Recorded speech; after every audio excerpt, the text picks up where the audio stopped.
and warm welcome to yet another episode of our FibreCraft Insight, Unveiling the Strength of GFRP. So just to refresh our memory, we started with introducing this material, then gradually we talked about key specificities, then we went to the application part of it where we covered the tunneling applications, we covered the flatwork applications, and today we will be talking more of the anchoring solutions using the GFRP. So let's get started and welcome our subject matter expert, Mr. Pierre Hofmann. Pierre, okay. Thank you once again for joining us. So we talk a lot about infrastructure development, specifically in the Indian market. We discussed about the lot of metro work happening.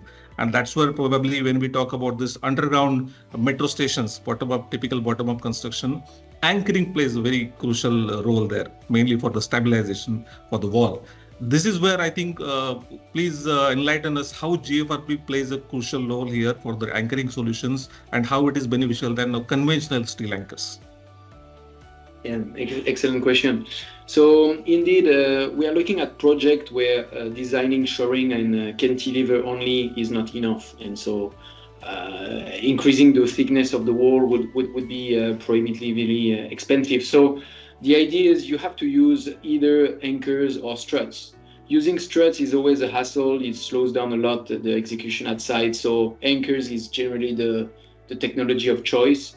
However, in an urban environment in particular, leaving those steel anchors in the ground is a big issue. So typically what we are looking at is a technology that would be suitable for the tunnel alignment. When we have TBM, you want your TBM to be in going through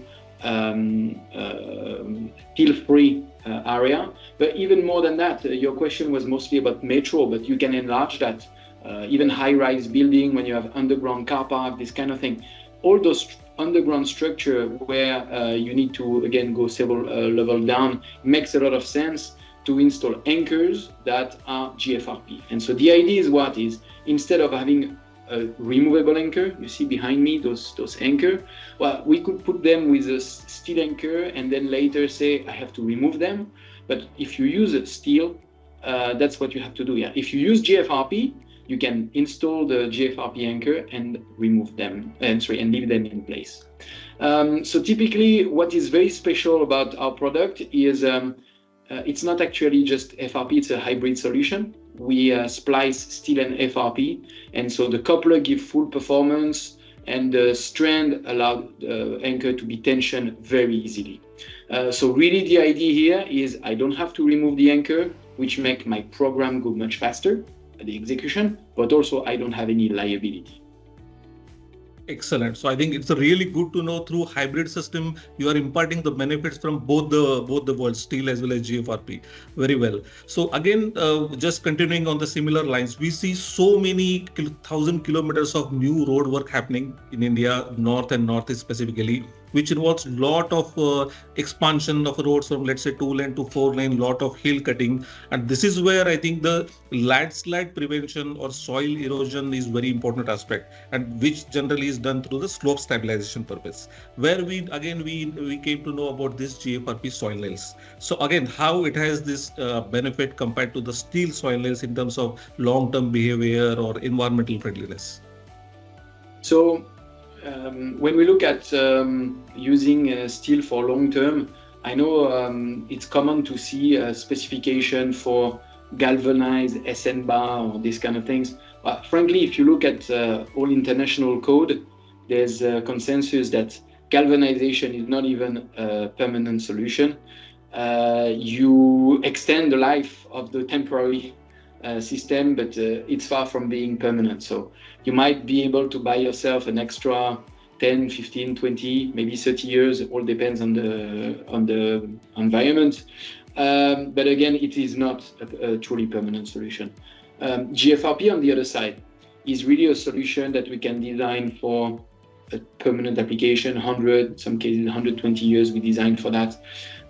Because simply corrosion doesn't exist. There is no corrosion with GFRP. There are some provision to take in the design for alkali resistance, the environment, for creep, but we are able to design in such a way that it will be truly permanent no matter what happens. So that's really something really important. And from this point of view, we are comparable to what you would call a full-fledged double corrosion protection anchor in steel, which is complex. You require corrugated pipe, grout, but that's the level, I would say, of performance that GFRP can achieve.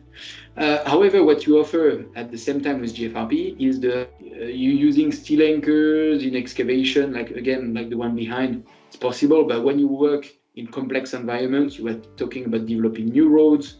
I'm thinking of also developing new railway, which is a big thing in India as well right now. A lot of slopes. So the project are remote, but also it's a lot of work on slopes. And so handling is a big question.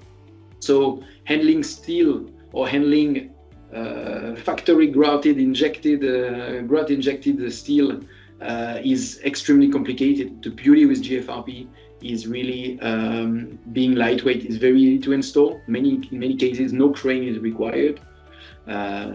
Just the operators can lift and install it easily. So this is definitely the double advantage. The big advantage instead of increased lifetime, no corrosion, and the lightweight. Of course, on top of that, there's the usual environmental advantage. So we consistently reduce the impact, especially CO2 emission, by rule of thumb, I would say 2/3 or 60 to 70%. Excellent. So I clearly see whether it's a temporary application of anchors or in the underground works or the permanent applications of soil nails. In either cases, definitely GFRP has a upper hand or advantage compared to the conventional steel. And so it's just a matter of time actually when people should start using it or encouraging this system. Thank you very much, Pierre. So I think this is where we'll take a pause now. And now we are actually after this episode moving towards the end of our series. So maybe in the next episode, we will try to cover some of the frequently asked questions. Maybe we can have a quick detailed review of whatever points we discussed so far. We'll also try to cover some queries, what our audience has asked, and then we'll cover some frequently asked questions. So that would be a meaningful end to this knowledge sharing session on the GFRP. So thank you once again. And thank you once again all the audience as well. Please keep posting your queries. We'll try to cover that in our next episode. So until then, please take care of yourself. Bye-bye. Thank you.